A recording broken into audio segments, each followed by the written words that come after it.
Welcome back, everyone, to Deal Flow Live. This is the show where we talk all things business transactions, meaning the buying and selling of businesses. We've got an awesome guest on today, David C. Barnett. You may have seen his content on LinkedIn, YouTube, Twitter, really just about anywhere, talking about what it actually is like to buy and sell businesses. And we had him on today because he gives you the real truth. He doesn't cut around corners or tell you what you necessarily want to hear. He just tells you what it's actually like out there and gives you real legitimate practical advice for how to buy a business or how to sell a business. And today we're really excited to kind of break down some of the concepts that David has lived, breathed, had real experiences working through, written about, and really lived. David, thank you so much for being on today. Awesome, Brody. Thanks for the kind introduction. It's good. It's great to be here. I'm glad to meet everyone who's tuned in, and I'm looking forward to it. We are as well. I think there's a lot of things that we could cover today. We were talking a little bit about what we wanted to cover before the show. I think one of the biggest things that we were hoping to leave anyone tuning in with today is kind of like a real grounded, practical view of what kind of track record it takes to be able to actually acquire a business in the first place, which often is the easier part. The running the business afterwards is the hard part. But to be able to both execute an actual business acquisition and then really be able to successfully run and grow it. And I would love to hear a little bit about your opinion on what's going on in the marketplace right now. Where do you see young people kind of going wrong and making mistakes or trying to skip steps? Oh, sure. So I guess I'll give you a little bit of feedback for people that don't know, but I used to be a business broker and had a business brokerage office of my own, and I was a business broker between 2008 and 2011. And if you're familiar with history, there was a great financial crisis at that time. And so even though that was going on over the course of about 3.5 years, I managed to sell 36 companies for other people. And there was one year in particular, '09, when everything was really grinding to a halt with the banking sector. And we still managed to do a whole bunch of deals, and none of those deals were done with any bank financing because the banks literally wouldn't make loans to people, even though the individual buyers were like super solid people with home equity and great credit scores and plenty of experience, etc. And the reason why I want to start with that is that back then at that time, which was well before anyone was talking about things like the concept of the silver tsunami or anything like that. In those days, if I put a business up for sale on one of the online marketplaces, and we're talking 15 years ago, and it was a business open from Monday to Friday, 9 to 5, that had a six-figure discretionary cash flow, I would get 20 to 30 inquiries in the first 48 hours. And in those days, I used to tell everybody that there are 10 would-be buyers for every seller. And so I find it kind of interesting nowadays when I hear people online saying, oh, all these baby boomers are retiring, there's all these businesses available for sale, and there's not enough people to buy them. And that's a lie. There's always been plenty of people that are interested in good cash flowing businesses. And here's what makes the market for businesses different than everything else. People might be familiar with that supply demand curve. If there's more supply of something than there is demand, the price will fall, etc. And that might be true if you're talking about, you know, Jeeps or Range Rovers or aluminum canoes. But here's the thing is once I bought an aluminum canoe for my family, we don't need any more. We're not going to buy another one. And this is the big difference with businesses, because if you are a successful operator of a business and you go and you buy um, another one that's the same kind of business and you kind of roll it into your existing business, you can do that, and then you can do it again, and you can do it again, and you can do it again, and you can do it again. So literally, there are people who have a nonstop appetite for businesses in a certain category because they're operating in that space. So in my coaching group, for example, we have one fellow who has bought over a dozen trampoline parks, for example. And so that's an illustration of this, is that every time one of them comes up for sale, he'll look at it. And if the numbers are right, he can make an offer. And he's already got the infrastructure now in place for managing multiple locations. And so that's just an example of the fact that the demand side is always hungry. It doesn't matter what the supply side is. If there's good profitable businesses, there will be demand for them. And so this kind of deflates the idea that because of this demographic trend that we see with the baby boom generation, that suddenly there's going to be all these really profitable businesses available cheap. What I continue to see, what I've always seen, is that there's strong demand for good businesses, and some people who don't really know what they're doing seem to be willing to overpay. And the smart buyers let them do that and go looking for another deal. Oftentimes, when people overpay for a business, they don't quite know it until some time has passed, and then they start to figure it out. Um, w- uh, there's all kinds of ways that people fall into different traps of overpaying. But the the thing that I like to highlight for people all the time is that the reason buying a business is a smart move for a lot of people is that you already have an established cash flow with existing clients, processes, systems, and employees who know what they're doing. So it seems like an easy move, right? Oh, I should buy a business instead of start one. But here's the problem: is if you commit too much of your cash flow to debt service by paying too high a price, you're in exactly the same position as the startup. If you start a business and don't find enough customers quickly enough, you end up failing. If you buy a business and overcommit your cash flow to debt service and then you lose 5 or 10% of your customers, you're still going to fail.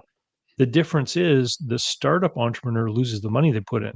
The acquisition entrepreneur loses the money they put in, and they still owe hundreds of thousands or millions of dollars to the bank, and they have to deal with that debt somehow. And that's what puts people in a really terrible situation. So there's a fellow online named John Matzner on Twitter that I interact with from time to time, and he says, if you overpay, you just trade customer and market risk for finance risk, and I think that's a great way of putting it. That's a really great way of putting it. And I think that's something that people don't quite think of enough because we hear a lot of people that have kind of like found a deal, or maybe they've found a couple different deals to look at and they've modeled them out financially, and they always assume growth. They always assume that at least the business is going to keep doing what it's done. What are some of the things that you've seen people do that do lead to that potential loss of customers afterwards? Or is that something that maybe you should just plan on and kind of factor in if you were buying a business in general? You just plan to lose some. It's a great question. When we're working with our consulting clients, we've actually developed a tool called the locus of goodwill calculator, and basically this is all it is. We have a list of like 24 questions, and each one has points, and depending on how the person answers the question, yes or no, the points fall into one of three buckets, either into personal, business, or location. And so this is where the goodwill might reside. So one of the questions, for example, might be do the top 5 customers represent more than 30% of revenue? And then the next question is, who is the person who handles the customers? Is it the owner of the business, or are there salespeople on staff? So that second question says, where do we put the points? Do we put it in the personal goodwill bucket or in the business goodwill bucket? And obviously, if you're going to buy a business, you want the goodwill to reside with the brand name of the company. And any business you might interact with where you don't know who the owner is, you just go into the business and there's someone there to serve you and you're happy to buy stuff and get whatever it is. That's a business where the goodwill is with the business. Sometimes the goodwill is with the location. So if there's a corner store near your house and you go there and you buy stuff and somebody else buys it and even changes the name, but they're still at the corner near your house, you're probably still going to go there, right? So in that case, the goodwill resides with the location. But there's a lot of businesses where the goodwill resides to some degree with the owner. And it's interesting because I've seen this just recently in my own neighborhood, because the place where I used to take my car to get serviced has just changed hands. And it used to be you would walk in and the owner was at the front desk talking with people about the service they needed on their cars. And now there's a different person there who's a friendly, helpful person. I've been there since the transaction and I didn't have any problem with the service. But the guy said, I said, how are things going since the handover? And he said, we've had a dip. There are people that are disappointed that the old owner isn't here. We've had people call and ask us, is it true? I heard the business was sold. Is that true? And so, as far as I'm normally concerned if the new owner of a business continues to give great service and sells quality products and is honest with people and treats people fairly, the customer should stay. But for some people, that isn't enough. And so it is very interesting. And this is why sometimes when people are concerned about this, they'll create these handover scenarios where the owner has to stick around for some period of time to give an opportunity for that goodwill to change hands. Such a great As far as point. your question about modeling, um, there's always got to be wiggle room. You always have to have wiggle room, and the place where people mess up is usually with the fixed assets. So there's you know EBITDA and STE, they're related. Basically the difference is the owner's salary. But there's a famous Warren Buffett quote that says he will not look at EBITDA when evaluating a business until magical fairies come and buy his equipment or something like that, because it ignores depreciation, right? And the reality is that trucks, trailers, equipment, machinery, all that stuff wears out eventually and has to be replaced. And that replacement cost has to come out of your cash flow. And this is where people make a mistake, where they'll look at the cash flow, they'll apply a multiplier to it, they'll say this is what I'm willing to pay, and then they'll get into like a 10-year loan to pay off that business, and 6 or 7 years into it, now they're buying expensive equipment while they're still paying for the old equipment, right? And we've probably all had a friend who had this problem with trading in cars and rolling bad loans into new ones, right? This is the same kind of situation that people get into in business by underestimating what sort of allowance they need to create for themselves to replace those fixed assets. We call it CapEx, capital Mhm. expenditures. Yeah, you recently actually did a whole episode, I believe, on that. I believe last week, if I'm correct. It was really good, and I think it covers a Yeah, lot of bases that people forget about. well, it's the truth be told, over the last couple of weeks, I've been busy traveling. And so what I've been doing is I've been flipping through like videos from 2016 and 17 and looking at what I was talking about and revisiting some of the things I haven't talked about in a long time. And that's, I guess, one of the benefits, I guess, for having created videos for such a long time. But because some people don't get back into the really old stuff. But yeah, it is a problem. And you know, the mission of our business, what we've got written down in our playbook, is that our mission is to help people avoid bad deals. And like the coaching program that we run, sometimes people will get together on a call with me and they'll say, "What is the success rate of people in your coaching program?" And I'll tell them almost 100%. And they'll go, "Wow." And you see, what they're thinking is how many of the people who join the program buy a business. That's what they're thinking. And then, but what I'll explain to them is that there's two definitions of success in my book. You either have to buy a successful cash flowing business that provides you an income, services its debt, and allows you to prosper, or you avoid all the bad deals and keep your money.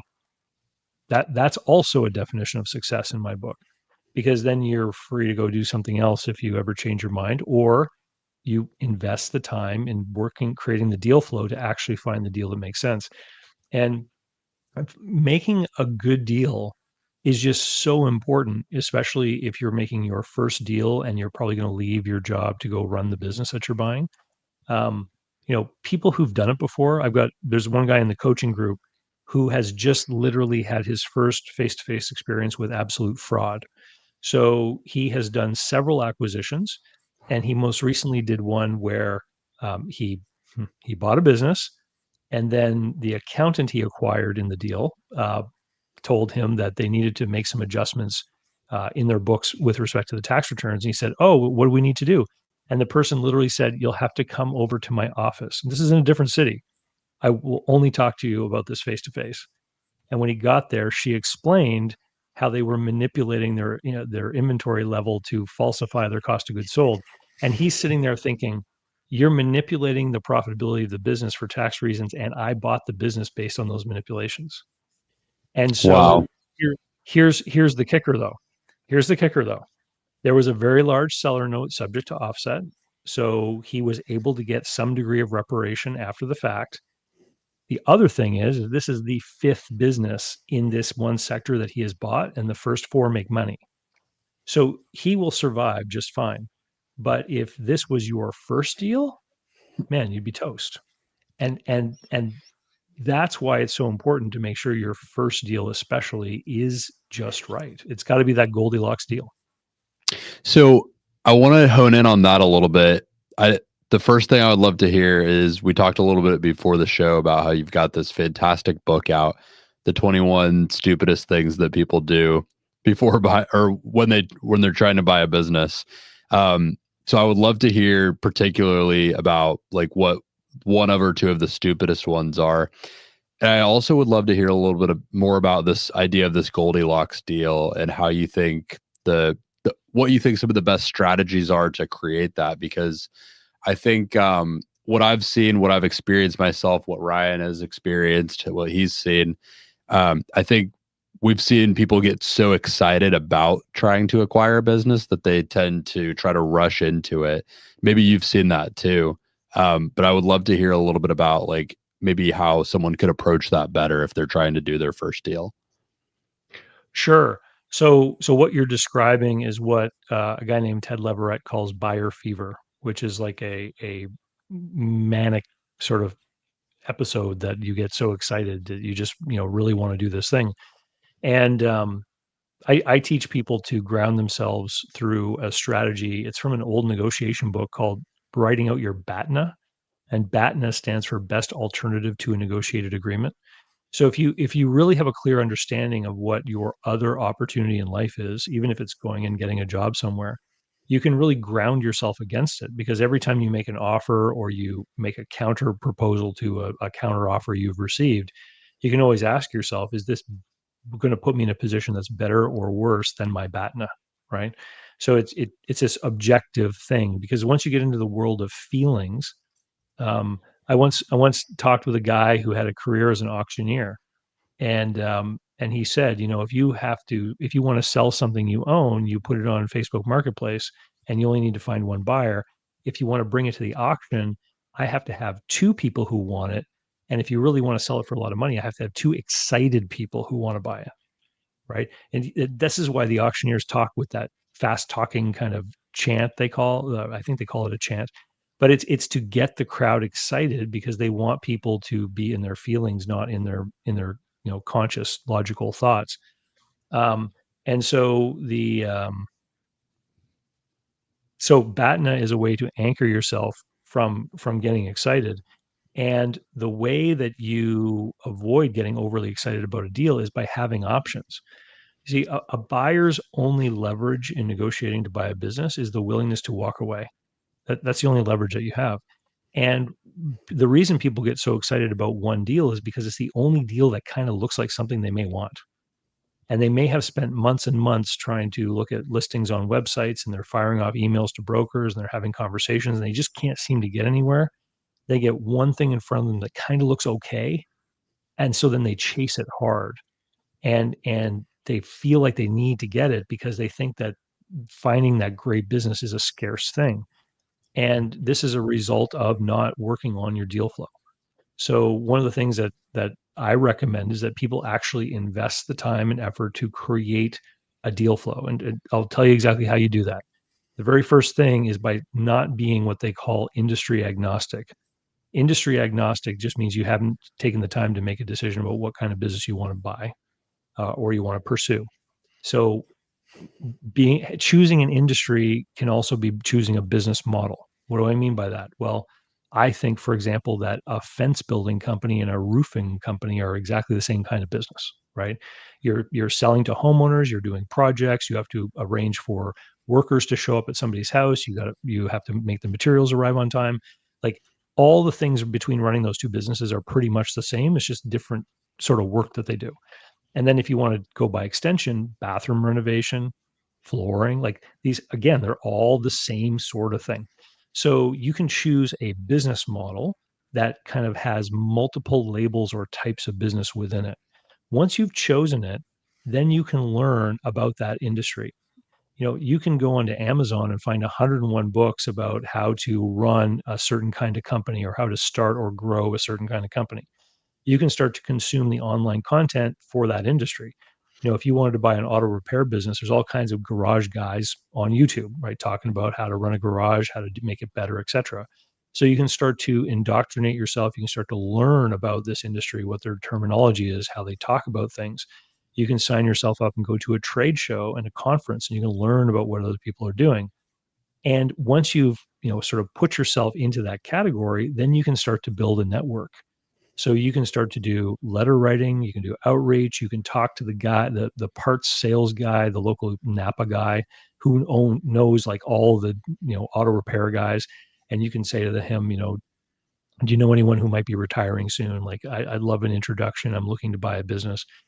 That Napa guy would love to see you buy a business because he wants to be the one responsible for giving you that opportunity. So you continue to always buy parts from him, right? So you start to embed yourself in the ecosystem of a certain industry. You start to know people, you start to have conversations, and you have conversations with a lot of people who don't have a business to sell you or who don't want to sell their business. And that's okay, because you never know where those leads are going to lead you to. So again, like I love my coaching group because it's like a little laboratory where I get to see people do stuff and I get to learn. So there was this guy in Saskatchewan and he wanted to buy a business that either built road building or agricultural equipment. So he was an engineer and he wanted to be in like a machinery building business. And he was doing all the networking, letter writing, etc. And he was working a certain radius. And he was also trying to choose a certain size of business based on what information he could learn by looking at the company's website and things like that. So he starts to network and he's having conversations with people and he's sending letters to people who've never gotten this kind of letter before. And they're calling him back and he's having conversations, talking about his background. Well, a few months in, somebody just outside that radius was looking for a manager for one of their facilities. And they started networking their own network to try to find a manager. And they happened to speak to one of the people that Peter had just spoken to. And this guy passed the word along. He's like, well, I met this guy named Peter who would be perfect as a manager. He tried to buy my business. I don't know if he's interested. Here's his number. And so that company called Peter and said, do you want to come and check out the opportunity? And he said, well, I'm not working right now. I'm trying to buy a business, but I would be foolish not to look at your opportunity. So he drove over there, met with them. The business was way bigger than the businesses that he was interested in buying. He got a tour of the place. He spent the afternoon with the two owners. He learned that they were really optimistic about the future of the company, but they both had farming interests and they wanted to pull back from the day-to-day operation of the plant. And so then he came back and made them an offer. He said, well, what if I bought 55% of your company and you guys became my partners? And they agreed and they did a deal. Wow. And that deal only happened because Peter invested the time in doing the networking through all those other companies that were never going to sell. He got first crack at an opportunity. And I think this is the most important part. He was presented to them as a qualified candidate based on one of their peers' recommendations. And so, he wasn't a fresh guy out of school. He was a guy with a background. He had worked in mechanical engineering and fabrication factories and stuff like that before. So he had a track record and a resume that would have teed him up to be a great manager for that business. And he impressed them. And so this leads me to one of the things that I'd like to share with everybody is that when you go to meet the seller of a business, they may believe that the meeting is about them selling you the business, but that's not how you should treat the meeting. Be very aware that when you're buying a business, you've got two different hats on. You've got an investor hat on, and you also have a job seeker hat on because you're going to become the manager of the business probably. So I always tell people, treat the meeting like a job interview. So you might ask a question and they might reply. And if you have an opportunity to interject a story of your own about this time that you had an employee or you had to deal with some kind of conflict in the workplace, like how you resolved it, if it builds upon what they've told you, you can kind of put yourself in the position of being more of a colleague or a comrade in the industry. And what you're trying to do is you're trying to create a scenario where they see you as an ideal candidate to be their successor. And when the seller sees you as the ideal candidate to succeed them, they literally hold a magic wand where they can change all the rules at any point. Like they can change the price of the deal, they can change the terms of the deal, they can change the amount of seller financing they're willing to do, they can, decide to put that on standby for a certain period of time if a evil banker requires it. Like if they're excited about selling the business to you in particular, then they can make it happen, right? And so that's why the relationship is just so key, and being able to come in there and sort of command the respect, or have the accolades behind you to show that you've done the work to some degree and that you've got some experience, really goes a long way. Something I think was important there, and I don't mean to cut you off here, but I really think it's a point we got to hammer home that number one, the group that David runs is very, very good. Like there's a, if you can join it and you're serious, it's a good group, a high success rate. People there are driven and do great work. But one thing I wanted to touch on was that we have a lot of people who are younger, fresh out of college, looking to get out of college and jump into this thing, not having those backgrounds or that career thing, but that maybe just they're like not as aligned to the traditional corporate path. How would you talk to somebody who's looking to jump in or get into that space, and are there opportunities for people beyond just trying to find a job at a random place? Yeah, so there's a couple of things. Some of the people that have the hardest time with buying and operating a small business are people that come from a corporate environment. So, and here's why. When you work in a big corporation, you are in a very small pigeonhole, and you have a very limited list of things that you're taking care of. And there's stuff going on in that business that you never see, right? And it's very easy, if you're good at your job, to think that business is kind of easy because you're doing your thing and you're succeeding, and your team that you're with, you're all succeeding, and your boss tells you, hey, we're doing great. You never see the person in HR who has to deal with the nonsense letters that keep coming from the IRS about somebody's, W-2 from 3 years ago or whatever, right? You never see the guy who has to like make all the phone calls with respect to a warranty claim on a piece of equipment that you bought and there's something wrong with it or whatever. Like, everybody else in that corporation is in their own pigeonhole dealing with their own stuff. And so when these people come into the world of buying a business, they have this idea that because they've, absolutely conquered what they're supposed to do at work, that they can then extrapolate that to every aspect of business. And they don't realize that when you get into running your own business, all of these different roles fall on the owner's lap, basically.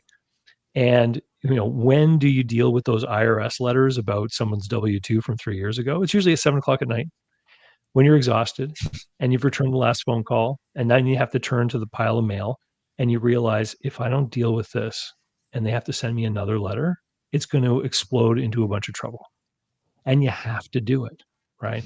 And so I sometimes have to have a little heart to heart and caution people that come from that kind of background. If you're young and you don't have a lot of experience, the best thing about the world of small business is you can get paid to learn it. You just get a job in a small business, and then you can observe and see what's going on. I remember I had this guy once. He wanted to buy a pizzeria, and I said, "Great. Do you have any experience?" He had no restaurant experience at all. I said, "Why don't you go start delivering pizzas? Like if you have a car, this was back before Uber Eats and stuff.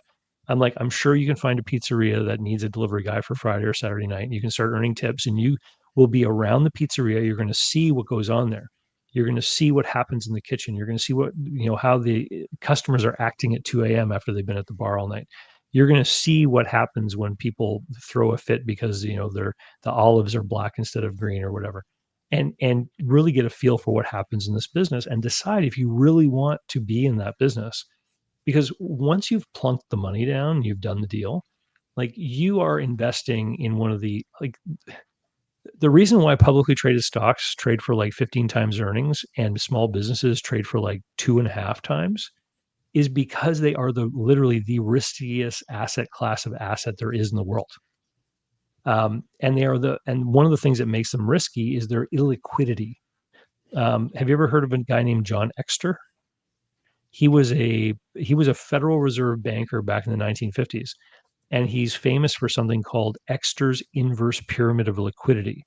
And his whole idea was that in times of economic strife or a downturn, people will try to trade their assets for more liquid assets because they're kind of panicked. They want greater security. So he drew this upside down triangle with the very bottom point being gold, because at the time the US dollar was based on gold. And so he put gold at the very bottom. And then above that, he put like literally banknotes, like $10 bills, right? And then above that, he put US government treasuries, then he put bonds, and he put publicly traded stuff like debt of public companies, then publicly traded stocks.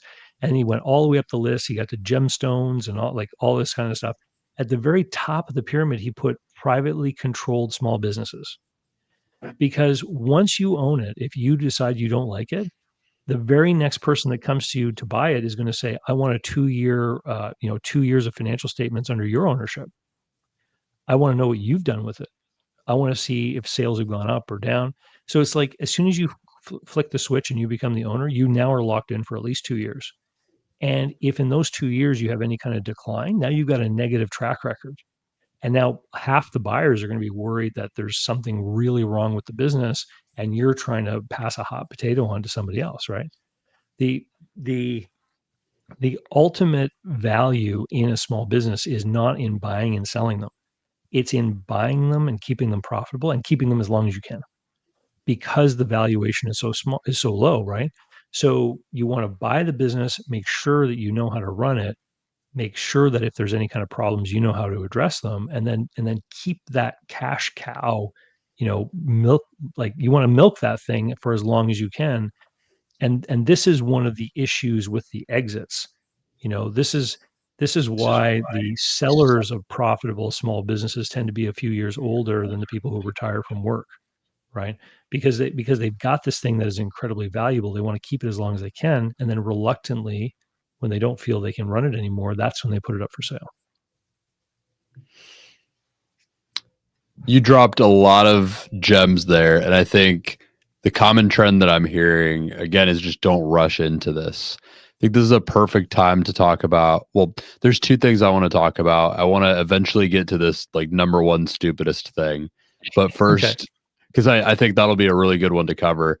There's something I heard in there that I don't want to gloss over because I thought it was such a great point that I haven't quite heard a lot talked about. But you had this story in there a little bit earlier in the conversation about how this gentleman essentially went for a job interview and ended up in this situation of owning 55% of a business, of this great, fantastic business. And I couldn't help but thinking it sounded like he successfully punched up. And I think there's a huge opportunity in this kind of gray area between like the black and white that people usually see of either you buy the business or you don't. And I would love to hear a little bit about kind of like how you can curate these more creative types of deals. And also I would love to hear your opinion on what you think maybe the best way to find your personal best type of deal flow is. Because I think there's so many options. You mentioned a couple of them. You could write letters, you could go to networking events, you could do all these things. I'd love to hear your thoughts on how to best curate that deal flow for your personal type of style, since you've probably seen different types of people have success with different methods, and just kind of what that looks like. Yeah, sure. So it's old-fashioned networking, and you say you have a lot of young people in your audience. Here's the big advantage that young people have is that people want to help young people, right? And everyone wants to, everyone who's middle-aged wants to be able to know that there's young people coming up who are likely one day going to buy their business. So let's use the example of like an auto repair business again. So if you're interested in auto repair and you want to learn about the auto repair business and you are a young person who's in their mid 20s, like you can literally call up an auto repair business, ask who the owner is, and just say, "Hey, my name's Dave. The reason I'm calling is because I'm interested in business ownership, and I know you're the owner of the auto repair business. I think it's an industry I might like to get into one day. I'm wondering if I can take you out to lunch. Would you like to go have lunch? Because I've just got some questions I'd like to ask about this industry to make sure that it really is what I think it is, and to get some feedback or ideas from you about what the smartest way might be for me to get into this." Like, A lot of people would agree to that proposal. A lot of them. And what I find is kind of too bad is that there's a lot of people who barricade themselves at home and want to run their life through screens. And business is all done between people. And you've got to get out in the world and actually have conversations face to face with people so that you get to meet these people, And what that guy might tell you, the owner of the auto repair business, is he might say, well, you know what? If you're not going to turn a wrench, probably the way you want to get your toe into the industry might be to be a service writer, which is the people up front at the front desk, right? So now you get to meet the customers coming in. You get to talk to the mechanics. You get to see what kind of work needs to be done. You understand the markups and the margins because you see the cost of the parts. You know how they're supposed to be marked up to give the shop a profit. You are going to learn very quickly what the mechanics are paid, but what you charge for labor. Like after being a service writer for 6 months, you should be able to sit down and guess what the P&L of that business looks like, right? And now you can actually start to have an understanding of how this business works. Like what are the key inputs? What's critical to make this thing work? Where do we really fall down? What kind of jobs do we do where we may not actually be making any money, right? You're going to have incredible insight into that business. But if you keep up the conversations, if you keep getting out there and you keep networking and talking with different people, you're going to build this network where you're going to start to develop this reputation as somebody who is a go-getter. You want to move forward. And that year maybe spent as a service writer is probably going to be rewarded with somebody else trying to hire you away to go work at their shop. Right. And this is how you start to climb through an industry and develop a reputation for yourself. And along the way, you're getting to know the parts sales reps. You're getting to know the equipment technician guys that come and service the hoists. You're getting to know all these other people, and it's a whole community. Like my father-in-law was in the auto repair business, and he always used to say that whenever he needed a new technician, he never advertised in the newspaper. He would just tell the Snap-on tool guy because the Snap-on tool guy would come every 6 weeks to sell tools to the technicians, and he would let that guy know because that guy knew all the technicians in town. He also knew who the bad ones were. So he would only pass the word along to the good ones, right? Like the Snap-on guy is an important guy to know in any kind of, auto repair community in any city. So it's about embedding yourself in that network and working on the essential ingredients of buying a business, which is building resources, saving money, you know, learning, investing in yourself. Eventually, what you want to do is maybe find someone who has a plan to retire in a couple of years. Um, I mentioned earlier that businesses sell for a relatively low multiple of cash flow. Do you know how you can sell a business for almost double that amount of money? How? The way you do it is this: you find someone who's young and eager, and you sell them part of your company. And then the two of you work together to grow the business. And as you grow the business, you keep selling them more and more at a higher and higher price per share. And that's how someone can actually exit a business for a much higher price. But it's a plan that takes several years to execute. And it's also a good plan for the buyer because even though they're paying more for that business, they're also doing it entirely risk free because they literally are working hand in hand with the person that knows the business better than anyone else, which is the seller, right? And by the time they buy the last shares, they're actually buying these more expensive shares because the company's actually bigger and more profitable at that time if everything works out. And so, in order for somebody to do that, though, either the buyer or the seller, the relationship has to exist and the willingness to talk about it has to exist. And the two people have to come to an agreement on how they want to proceed down this road. And then they can move forward and they can execute this. And you can do a deal like this with no bank. Like, the sort of traditional recipe of down payment plus bank loan plus seller note. I mean, the reason we hear about that so often is that there's a whole industry of people out there who make their living selling loans. And so they're very public on content creation, et cetera, because they're trying to build their business. There's nobody out there selling the virtues of doing an acquisition deal with no loan because nobody's profiting from it, right?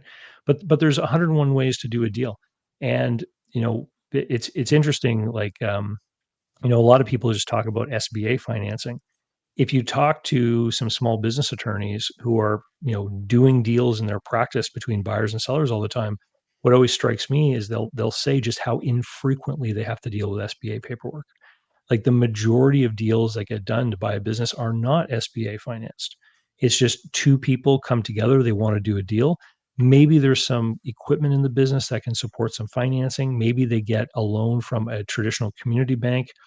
I was on the website of a community bank in Maine actually earlier today. I was curious because they advertise all the different kinds of loans that they do.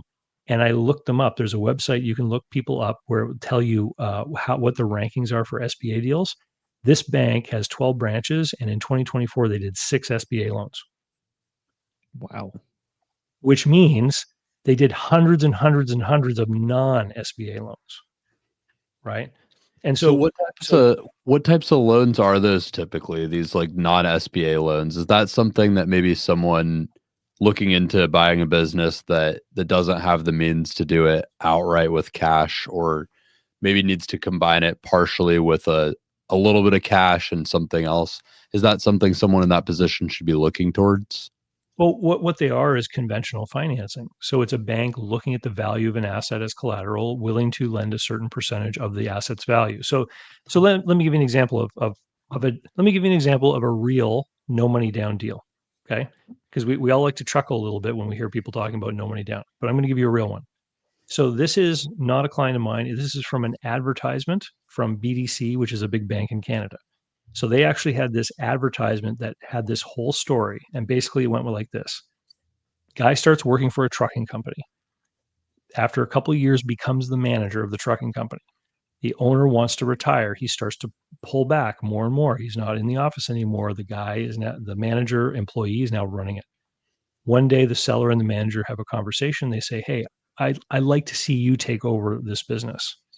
They go together to the BDC bank. The bank says, well, here's all of your assets. Maybe it's $10 million. We'll lend you $8 million on these assets. So they made the business a big loan. The business used that money to issue a special dividend out to the seller. So now he's taken this money out. And by doing so, he's now leveraged up the business to 80%, which means the value of the shares now has gone way down. And then the seller sold those shares to the manager and he financed that transaction. So he got a big chunk of the money out using the company's assets as collateral with a conventional type of loan. But people will hear that story and they'll say, oh, so you can buy a business with no money. I'm like, yeah, but you need a 7-year relationship because that the seller signed the note with the bank. That's the part of the story that people don't stop and realize is after he sold the business, he's still on the hook. And why? Because he knows that guy. Because he knows that guy and he trusts that guy and he knows that guy is capable and he knows that if the guy has trouble, he'll give him a phone call. Right. And so it's the relationship that was leveraged in that scenario to actually get the deal to happen.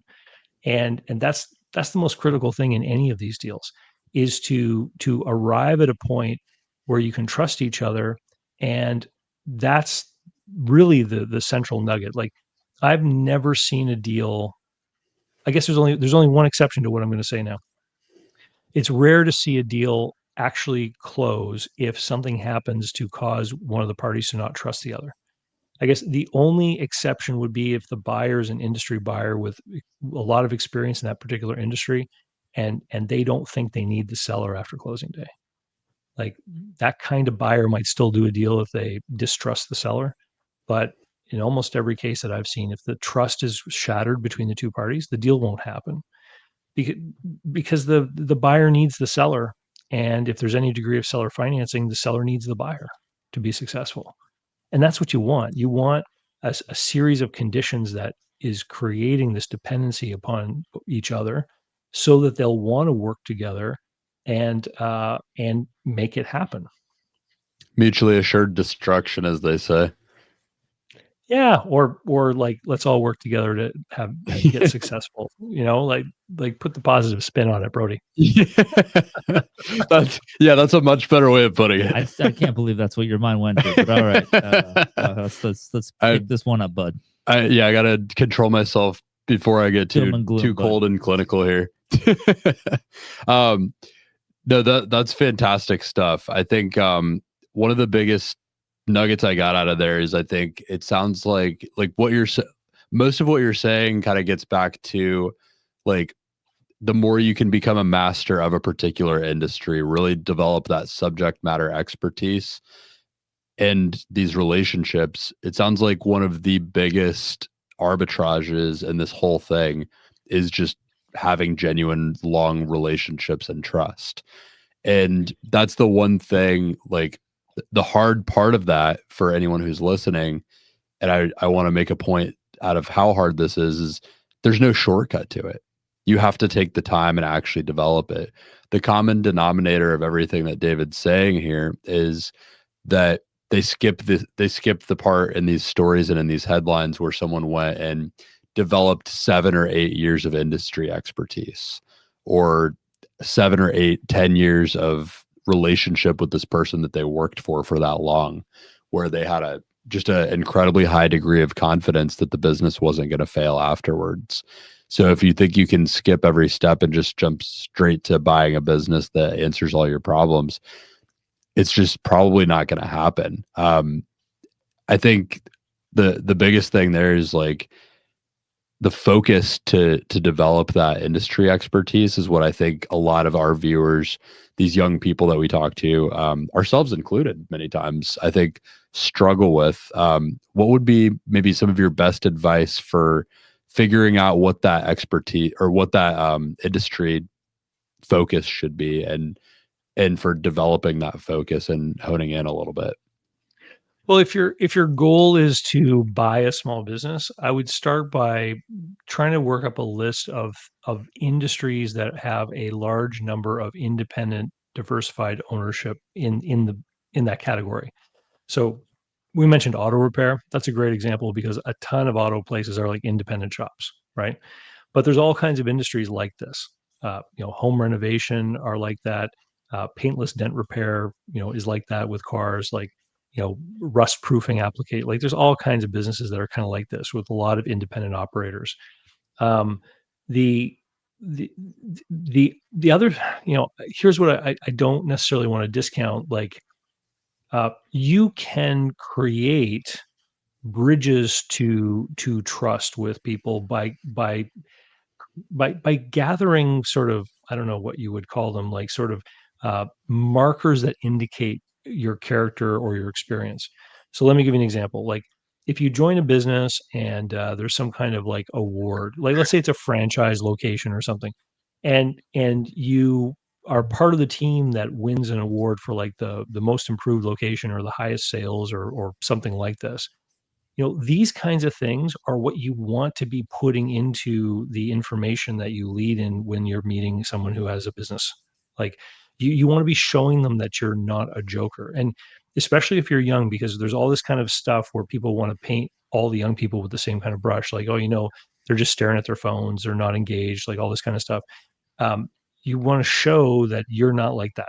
Like, you want to look people in the eye and speak confidently and all that kind of stuff. So pick industries where there's a lot of diversified ownership. Learn as much as you can through other sources. Like, there's the internet is open and wide. Like, start reading the kinds of industry content that the owners of these businesses might be reading. Like, so there's magazines about owning an auto repair shop. Start reading that kind of stuff. Like, when you meet someone who's in that industry, you'll have things to bring up. You can say, well, what do you think about this new rule coming out, or what do you think about that EPA thing that's changed, or whatever they're talking about in the industry. You can very quickly make it known that you are tuned in and aware to what's going on in the industry. You can learn about how people that are trying to improve these businesses are talking. There's always certain ratios or KPIs in different industries. The I had a friend who worked in a car dealership, and I don't know if you know, but there's like a book, it's a guide that says how long every procedure in the shop should take. And so there was a guy at the dealership whose job was to make sure that every technician was billed out for 8.5 hours on an 8-hour shift. So what does that mean? It means that if the book says something's supposed to take 40 minutes, he was there to make sure it was done in 32. Like, they were trying to literally bill people out for more than they were paying them. And so that labor efficiency in the shop floor, like, that's a whole area of conversation, and they have terms and methodologies that they use to describe that. The other big thing that I would warn people against is that there's this idea of buying a business and like hiring a manager or getting somebody else to manage it for you.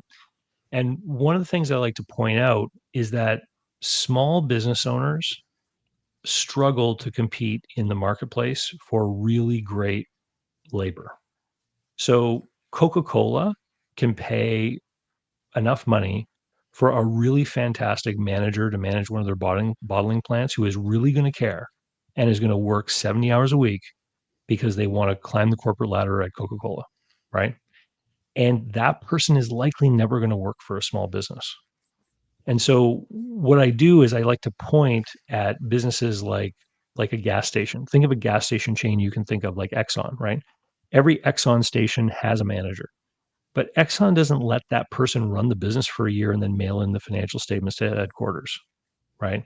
That person works in that business, they manage the business, but there's somebody looking over their shoulder.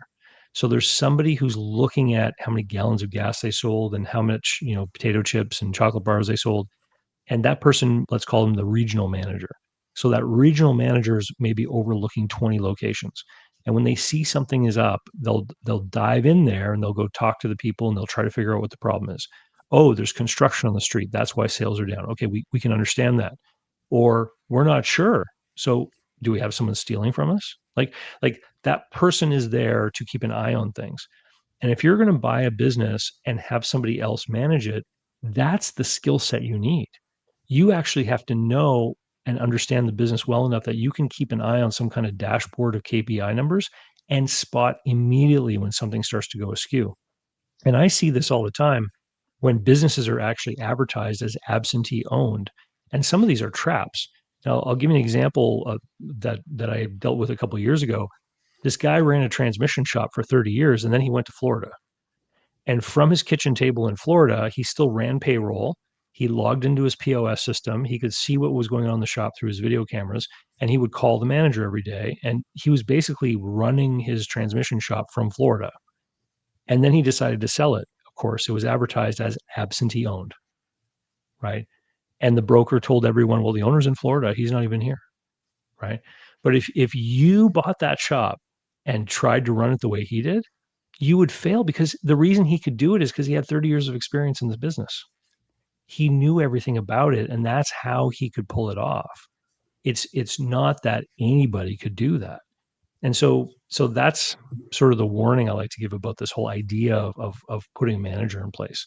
And it relates to the number one stupid thing people do when they're trying to buy a business, which is not understanding the value of their time. Because all small businesses are sold as a function of sellers' discretionary earnings, and sellers' discretionary earnings is not profit. Okay. It's a budget. Out of SDE, you've got to do a few things. You've got to pay yourself a salary for your full-time effort in the business. You have to service any debt you've taken on. You got to pay income taxes on the money that the business earns, and you have to cover that CapEx that we talked about earlier, replacing equipment and machinery. And then the last one, which is a debate for some people, is getting some kind of rate of return on the money you put down as your cash down payment. And the reason why I say it's a debate is that some people have the opinion that small businesses are so risky that you need to get some kind of return on your down payment immediately, while other people think that the principal pay down on your debt service really represents the some kind of return on that down payment you put in. So there's two philosophies there that each have their own pros and cons that I respect. But those first four things I mentioned definitely have to come out of SDE. And I've seen all kinds of people who confuse sellers' discretionary earnings for profit, thinking that this is money that's going to end up in their pocket. And it never does, because everybody has to pay taxes, service debt, and take some money home to live on. And if you're going to hire that manager's salary comes out of SDE. And so this is the number one thing is people don't value their own time enough, and they end up putting themselves in a position where they maybe overcommit the discretionary cash flow to debt service. And then they end up almost in a situation where they've indentured themselves. Like they've now sort of put themselves in a position where they have to work, hours and hours every week, and they're only able to take, 20 grand out of the business, and they just suffer for years and years. Um, and it literally, it's because of the money they handed to the seller. That one hit pretty hard. I'm not gonna lie. I think that's the easy way to look at it for so many people, is just saying, okay, well, when I look at a listing online on Biz Buy Sell, it's got revenue, it's got EBITDA, it's got SDE, and I can do some quick math and I can look at all these different deals. But I think the reality is, I mean, like, how, David, I have a question for you that I'm curious about, because I think many people are going to underestimate this drastically. How many hours do you think it takes to do proper due diligence on a business that you need, or that you're thinking about buying? Well, it depends who you are, right? So if you are a person who's buying your 10th whatever store, you first of all, you can actually compare the performance of that store against your own, right? Mm-hmm. So one of the other big advantages of choosing a specific industry and sticking with it is, as you look at different businesses, you start to gather your own little proprietary database of businesses in that industry, and you can start doing your own benchmarking versus other businesses you've already looked at. And so I know people who have done multiple acquisitions over the course of time in the same industry, and they're very fast at due diligence. Like they really just want to look and make sure, there's no outstanding sort of legal issues. They want to validate through third party confirmation what the revenues are, which means, if they look at the merchant terminal statements and they see, all the credit card transactions and things like that, they can be reasonably certain, what the revenues are. Um, but even at that point, there are problems that exist. There's people out there who have ill intent. You can never be 100% foolproof on your due diligence, and that's why deal structure is so important in small businesses.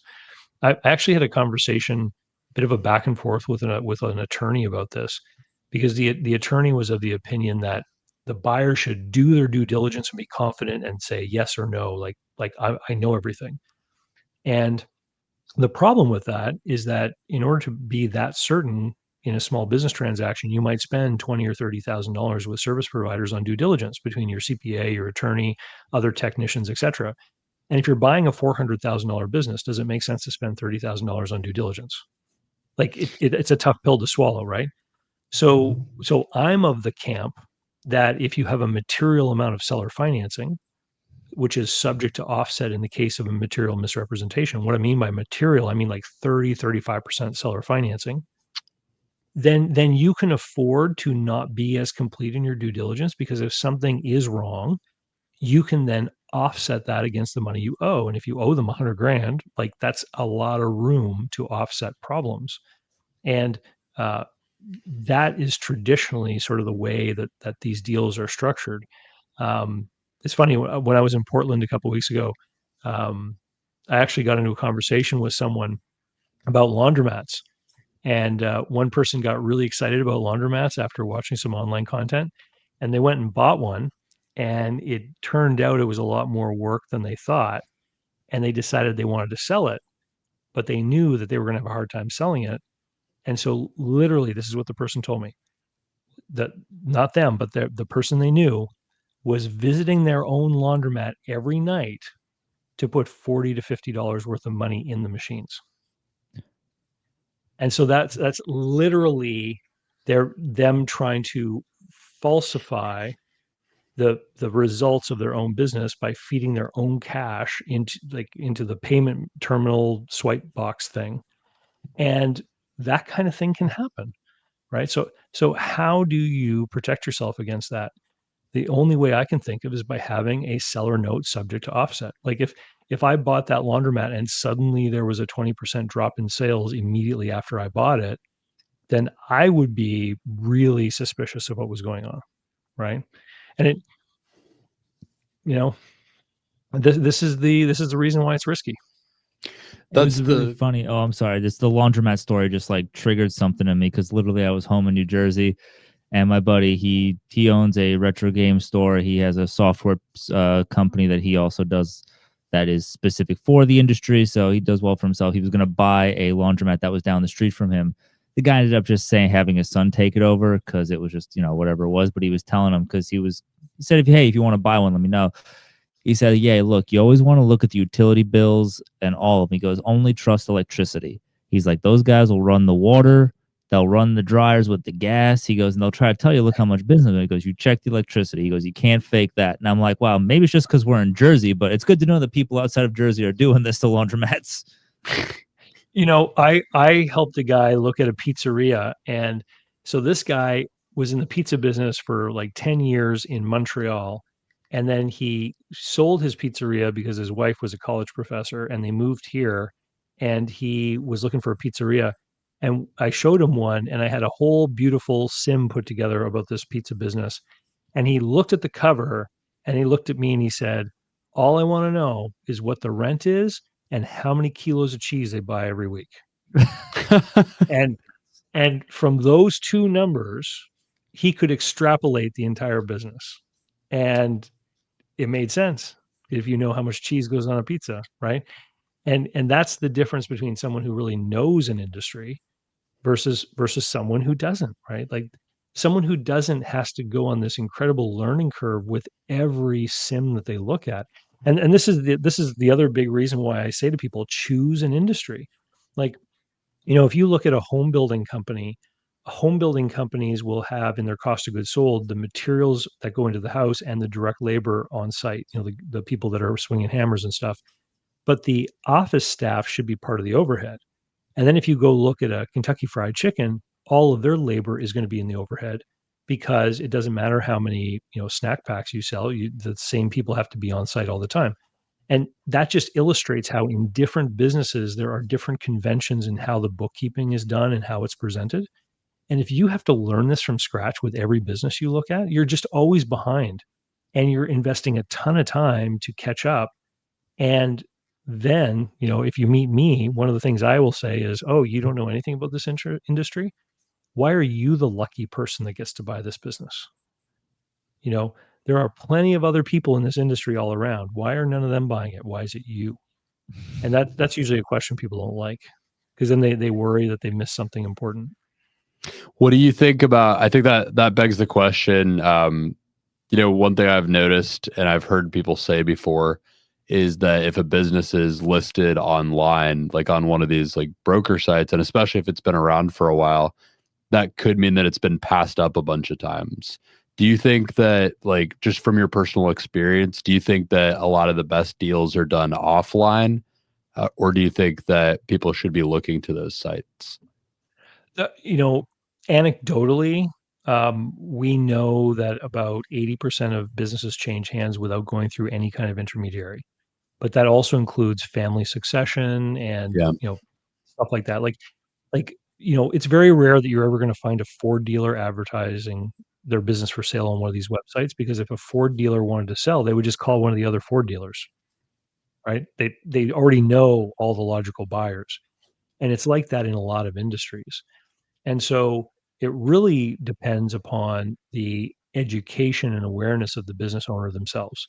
So a lot of business owners are busy every day working in their business, and very few. I was looking up some surveys for a speech that I'm writing for next year that I'm going to be presenting.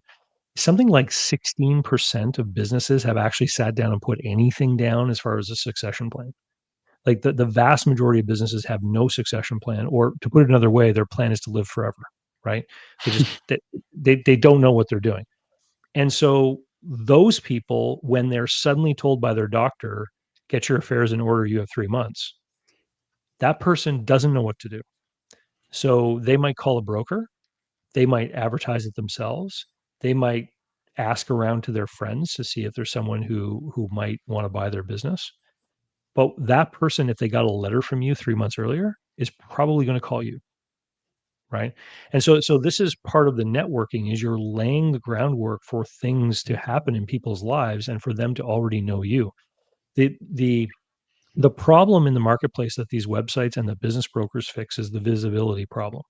So it's very easy for us to see businesses because they advertise. Like every business owner wants us to be aware of the business. So if you want to buy a seafood restaurant, you can easily find them. But the people that own a seafood restaurant can't look out onto the street and identify pedestrians that might be interested in buying a seafood restaurant. Like they have business owners have no visibility into who might be a buyer.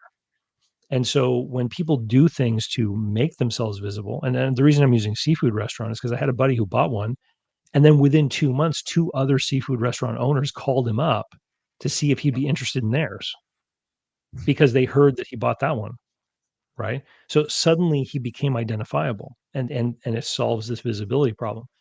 Business brokers will tell business owners, hey, if you list your business with me, it'll cost you something. I'm going to charge you a commission.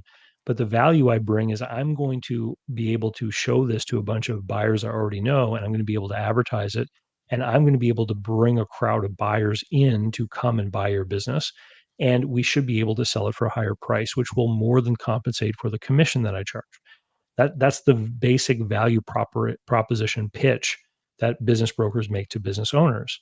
And the buyers who like the broker channel will tell you that if the brokers are good and qualified brokers, then they are going to help to set the expectation of the seller. They're going to help them show exactly what their business is worth and why. And they're going to also educate them on what the terms of sale are likely going to be. They're going to say, hey, you're probably going to have to hold some paper on this deal. You're probably going to get this amount of money, and here's why. Nobody can afford to pay more, et cetera, et cetera. And we know that that seller is motivated because they've been willing to engage a broker and they're willing to pay their fee. So the buyers who like brokers, that's the argument, and it's a good argument. But the problem is, it all hinges on the broker being a qualified broker. And the problem with business brokerage is that pretty much anyone can get into it, and the only qualification to become a business broker is a willingness to work for free, because it's always commission, 100% commission. And because people come into it and it takes them 8, 10, 12 months to get their first listings and maybe close their first deal, a ton of people leave within the first year.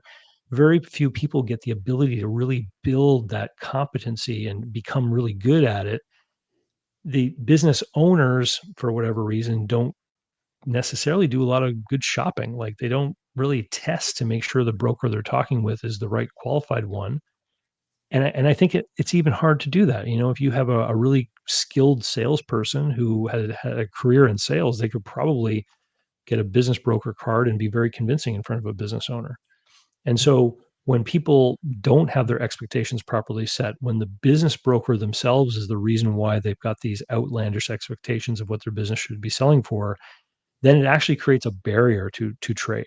Like one of the saddest scenarios that I have to deal with is when people find my YouTube channel after spending 2 years trying to sell their business, and they'll reach out and they'll say, I got to sell my business. I've been trying to sell it for 2 years. I don't know what's wrong. We've gotten a few offers. Nobody seems to be able to get the financing. Can you help? And I'll offer a consultation and I'll say, send me the sim. And I'll look up some comps and I'll look at the sim and I'll meet with them. And I'll be like, look, here's your cash flow. This is what people are paying. Here's why they can't pay more. Like, let's assume the buyer has 20% down and they're going to take a loan. This is their payment. Then they got to live and they got to pay for this and they got to pay for that. Like, do you see that they can't afford anymore? And they're like nodding their head. And like, right. So your business is worth 325,000 and you're asking 775. And that's why it hasn't sold. Right. And I'll say furthermore, because of the way you run your business and the structure of it, you might have to stay on with a transition. You might be lucky to get someone to pay you 50% down and then make you take the rest over 5 years with interest. And in this one case, this guy was like, oh my God, 3 months in, a guy offered me that. And my broker told me we could get more and I shouldn't take it. And like that was his opportunity, but he was with the wrong guy. Right. So the here's the opportunity in the small business market is it's the world's least efficient and least transparent market that there is. Nobody really knows what's going on. Nobody knows the sale history of anything else. You can't look at a business and tell what they're doing. Over in Europe, private businesses have to file their financial statements like with public offices. You can actually look up private businesses and find out their financials over there. But in North Really? America, in North America, we don't have that. So you can look at a business and make assumptions about it that could be entirely wrong, right? And it can change hands. It's all private. We don't know. And so there's all of these transactions happening around us that we cannot really get visibility into. And there's all these actors who are pretending they know what they're doing, but they may not really. And they can have all kinds of monikers. I mean, I've in my career, I've run into attorneys who've ruined deals because they didn't know what they were doing. I've seen CPAs ruin deals because they didn't know what they were doing. Like it doesn't matter what the label is. There's all kinds of people that have their hands in this that are not helping deals happen. And so this creates the opportunity for people that are willing to wade through it all and actually do the work to create the relationships, to find the opportunities, to make the connections. And that's why people do it, because we have people in our group that do deals at reasonable prices that make good money. And here's the unfair part. Really, it's unfair for new people, is once you've been through a couple of deals, you can actually develop a reputation as the person who's buying a certain kind of business. And so we've had one of the members of the group actually got invited to a conference to do a talk about what it's like to sell your business in that category. And basically at the end of the talk, he's like, if any of you are thinking of selling in the next 5 years, come down and give me your card. And like literally, he had this crowd of sellers brought to him by the organizers of the conference because he had done several deals and got that reputation. And that's the kind of thing that starts to happen. It starts to snowball. It's just like how wealth begets more wealth, deals beget more deals. It's like it gets the 0 to 1 of everything is always the hardest. And that's why I think it's so valuable that you've given so much on like how to actually do that 0 to 1, how to actually do your first deal, because if you do multiple deals in your life, the first deal is probably always going to be the hardest, it sounds like. And after that first deal, what you should do is you should join David's group, is what I've also learned, because that's how you stay doing this. If people want to learn more about getting a deal done, then I always direct people to businessbuyeradvantage.com. It's where my online training is. And there's plenty of people who've done it and then have gone on to do deals, but it's the people who want more interaction, or they want to be a part of a cohort of people and learn from each other. They're the ones who join the coaching program. And the majority of what's going on in there is search strategy and comparing notes on deals and conversations, and people sharing with each other, and if you want that sort of accountability as well, that's where you'll find it too. It's a great group. I've been through the site a number of times. Actually, it was like a week ago before we were getting through this. I was kind of wondering if I should try to get a call with you beforehand. But if you got time after this, maybe we'll talk to you. We have a deal coming up, and it actually kind of lines up really well with your relationship kind of heavy advice you were given. So I'd love to chat with you on that. But so they can find you at businessbuyeradvantage.com. And where else can our audience find to learn more from you and actually, get more game? Sure. If you type David Barnett Small Business into any platform, like all the podcasts or YouTube, I'll come right up. Just celebrated 11 years on YouTube, and all the stuff I put on YouTube, thanks. All the stuff I put on YouTube, the audio goes onto a podcast feed. So there's definitely lots to learn there. And I've got a blog site, davidcbarnett.com, which kind of has links to all the content and stuff as well. I follow you on LinkedIn as well. Amazon, I believe, right? Yep. All the books are on Amazon exclusively, or can they buy them other places? Well, they're on Amazon, but I've got the expanded distribution, so you can find them on other sites too. Awesome. And find them on LinkedIn as well. I see that you always post the links to your YouTube videos and like a little write-up about them. Really a lot of great content out there. I would encourage anyone who's been watching or listening to go do a deep dive on David's content, especially if this is something that's new for you. If you're just getting into thinking about buying a business, or maybe even it's something you're thinking about doing in a couple of years, start educating yourself early, because like you heard David talk about, in this interview, there are these deals that happen because someone put in groundwork they might not have even known they were putting in groundwork for 7, 8, 10 years before they did the deal. So the earlier you start putting in some of this stuff intentionally, the quicker you can get over that curve of doing your first deal potentially. We've had a couple comments, David, come out throughout it as I'm watching and as we're talking, that a lot of people saying that you have great content and that like they enjoy your stuff already. And I just want to thank you for coming on, because it's been not only, I think I could speak for Ryan here too, and saying not only has this been incredibly informative and educational for us, but I think this is something that our audience really enjoyed too. Oh yeah, we were talking like we were just gossiping today, like around lunchtime. We're like, Brody told me, he's like, "Oh my god, I think we're starstruck when he comes on." I'm like, do not jinx it. I want to be composed. Hey, listen, guys, it's been great. And I'd love to stay longer, but my son's baseball game just ended. I got a text. I got to go get him. Go pick up your son. Be a dad. All right. Thank you so much for coming on. Have a good night. See you later. You have a good night too. All right.